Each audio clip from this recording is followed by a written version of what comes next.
আমি বানাবো আইসক্রিম। আইসক্রিমটা বানাবো আমি একটা একেবারে অন্যরকম জিনিস দিয়ে, সেটা হচ্ছে যে ঠান্ডাই পাউডার। আমার চ্যানেলে আপনারা দেখেছেন যে আমি ঠান্ডাই পাউডার বানিয়েছিলাম শরবত বানানোর জন্য, লাসি বানানোর জন্য। সেই পাউডার থেকে এখানে আমি নিয়ে নিয়েছি 3 টিস্পুন। এই স্পুনের মাপে 3 টিস্পুন নিয়ে নিয়েছি এখানে পাউডারটা। আর এখানে নিয়েছি আমি টেট্রা প্যাকেটের 600 ml দুধ নিয়েছি।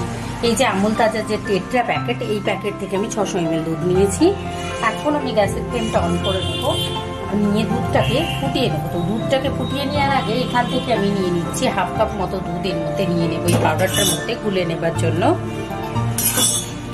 গ্যাসের ফ্লেম অন করে নিয়েছি, দুধটা গরম হবে। আর সেই দুধটা থেকে আমি একেবারে ঠান্ডা রুম টেম্পারেচারের দুধটা নিয়ে এই পাউডারটাকে আমি খুব ভালোভাবে মিলিয়ে নিলাম এর মধ্যে। এখানে হাফ কাপ থেকে একটু কম নিয়েছি দুধটা আমি, নিয়ে এটাকে পাউডারটাকে ভিজিয়ে নিলাম, খুব ভালোভাবে মিলিয়ে নিলাম। তাতে করে কি হবে যে এটা খুব ভালোভাবে ভিজে যাবে, বাদামের যে গুঁড়োগুলো রয়ে গেছে একটুখানি দানা দানা হয়ে সেইগুলো।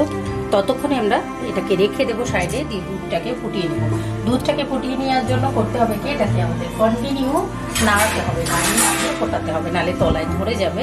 তো আমি এটাকে ফুটিয়ে নিচ্ছি দুধটাকে। দুধটা ফুটতে শুরু করেছে। এখন আমি এর মধ্যে দিয়ে দিচ্ছি 1 চিমটে নুন। নুন দিলে বেশ ভালো লাগে মিষ্টি জিনিসের মধ্যে, যার জন্য আমি দিলাম। আপনাদের যদি না পছন্দ হয় তাহলে দেবেন না, কোনো ব্যাপার না। আর এই দুধটাকে খুব বেশি গাঢ় করতে লাগবে না, যেহেতু টেট্রা প্যাকেটের দুধটা কিন্তু গাঢ় হয়ে থাকে। তারপরেও যদি আপনাদের ইচ্ছে হয় যে না একটুখানি গাঢ় করে নেবো, তাহলে গাঢ় করে নিতে পারেন, অথবা উপর থেকে একটুখানি গুঁড়ো দুধ মিলিয়ে দিতে পারেন। কিন্তু আমি এর মধ্যে এখন কিচ্ছু মেলাবো না। যে পাউডারটা আমি ঠান্ডায় পাউডারটা মিলিয়ে রেখেছিলাম এর মধ্যে, নিয়ে এটাকে আমি গুলে রেখেছিলাম। দেখুন এইটাকে আমি এখন একটু একটু করে ঢেলে দেব আর মিলিয়ে নেব।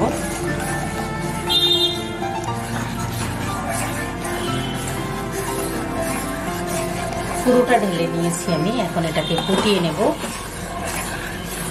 এই দেখুন আমি পাউডারটা গুলে রেখেছিলাম, সেই পাউডারটা অ্যাড করে দেওয়ার পরে এটাকে আরো 2-3 মিনিট মতো ফুটিয়ে নিয়েছি।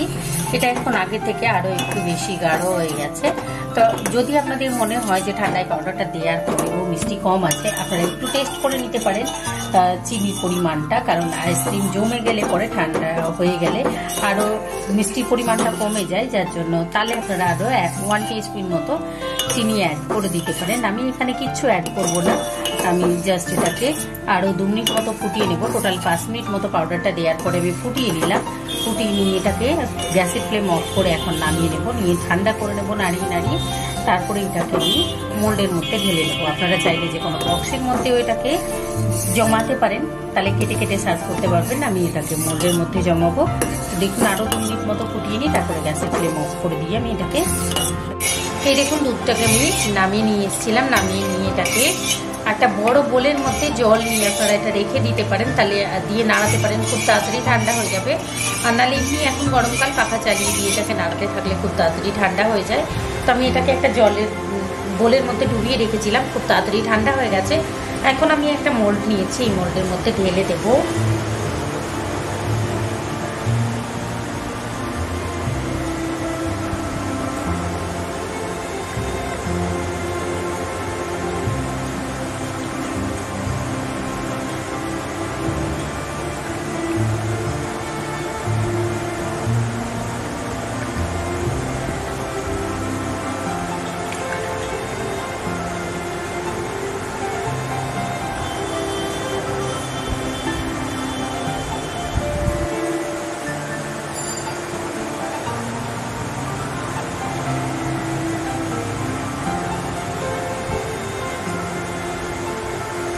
দেখুন আমার 6টা মোল্ড কভার হয়েছে।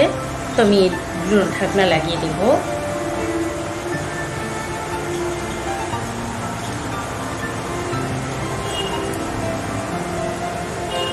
ঢেলে নিয়েছি, এটাকে আমি একটুখানি ট্যাপ করে নিচ্ছি, নিয়ে এটাকে ফ্রিজে রেখে দেবো আমি এখন 6 ঘন্টার জন্য। এই দেখুন 6 ঘন্টা পর আমি ফ্রিজ থেকে এটাকে বার করে নিয়ে এসেছি।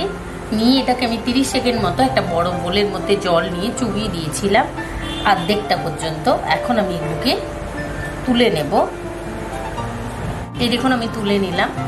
দেখুন কত সুন্দর হয়েছে আমাদের ঠান্ডায় পাউডার দিয়ে তৈরি করে নেওয়া আইসক্রিম। আর এটার টেস্টও খুব সুন্দর হয়েছে। আপনারা অবশ্যই ট্রাই করবেন, কমেন্ট করে আমাকে জানাবেন, লাইক করবেন, আমার চ্যানেলকে সাবস্ক্রাইব করবেন। Thank you.